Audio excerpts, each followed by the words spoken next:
অন্যদিকে আমরা আসানসোলের দিকেও নজর রাখবো, কেননা শহর কলকাতার পাশাপাশি এবার জেলাতেও চলছে ইডির তল্লাশি। কয়লা পাচার কাণ্ডে রাজ্যের দিকে দিকে তল্লাশি। আসানসোলের ডুবুরডিহি চেকপোস্টের অফিসে তল্লাশি চালাচ্ছে ইডি। অফিসে দীর্ঘক্ষণ তল্লাশি চলছে। কয়লা পাচার কাণ্ডে তদন্ত, আর সেই তদন্তে একেবারে টপ গিয়ারে রয়েছে এনফোর্সমেন্ট ডিরেক্টরেটের আধিকারিকরা। একদিকে শহর কলকাতায় কয়লা ব্যবসায়ীর বাড়িতে তল্লাশি চলছে, সিজি ব্লক, একে ব্লক, আর এর পাশাপাশি আসানসোলের ছবি দেখাচ্ছি। আসানসোলের ডুবুরডিহি চেকপোস্টের যে অফিস রয়েছে সেই অফিসে তল্লাশি চালানো হচ্ছে। একসঙ্গে দেখুন দুটো ছবি, একদিকে সল্টলেক এবং আসানসোল, দুটো জায়গাতেই তল্লাশি চলছে, বিভিন্ন জায়গা থেকে তল্লাশি চলছে।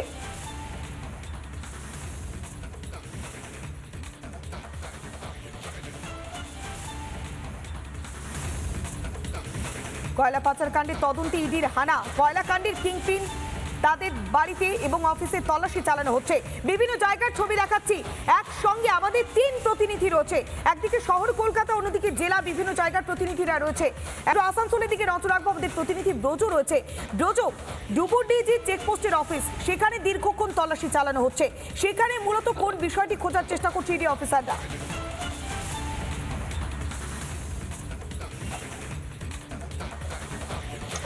দেখো, একেবারে এই মুহূর্তে আমি যেখানে দাঁড়িয়ে আছি আসানসোল ঝাড়খণ্ড সীমান্ত যে এলাকা, সেই এলাকা, এবং এখানে একটা ছোট যে অফিস, সেই অফিসে কিন্তু অভিযান চালাচ্ছে ইডি।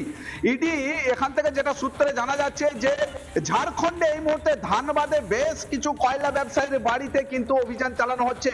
সেই সব কয়লা ব্যবসায়ীদের সঙ্গে এই যে অফিস, যে সিন্ডিকেট অফিস বলে এই মুহূর্তে সীমান্ত যে এলাকায় রয়েছে, সেই সূত্র খোঁজার চেষ্টা করছে, বা সেখানের কোনো সূত্র রয়েছে কিনা। পাশাপাশি আসানসোলে এই এক সময় যে আসানসোল এলাকা যেখানে অফিসটি রয়েছে, এটি কিন্তু আসানসোল সাব ডিভিশনের মধ্যে পড়ে, অর্থাৎ বেঙ্গলে। যদি ঝাড়খণ্ডের সেই সব ব্যবসায়ীদের সূত্রে যদি থেকে থাকে, তাহলে ঝাড়খণ্ডে সেক্ষেত্রে এই অফিস, বাংলায় এই অফিস চলছে কি করে, কিভাবে আসানসোল মহকুমায় এই অফিস চলছিল।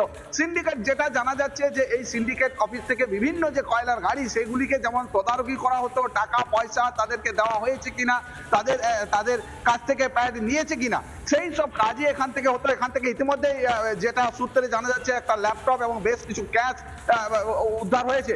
ইডির যে কলকাতা টিম, সেই টিম কিন্তু এখানে অভিযান চালাচ্ছে, যেটা জানা যাচ্ছে।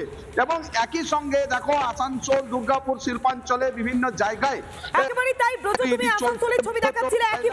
নানা ধরনের কন্টেন্ট দেখার জন্য লাইক করুন, শেয়ার করুন আমাদের ফেসবুক পেজ, সাবস্ক্রাইব করুন আমাদের ইউটিউব চ্যানেল। পাশাপাশি অন্যান্য ব্রেকিং নিউজের জন্য অবশ্যই চোখ রাখুন রিপাবলিক বাংলায়।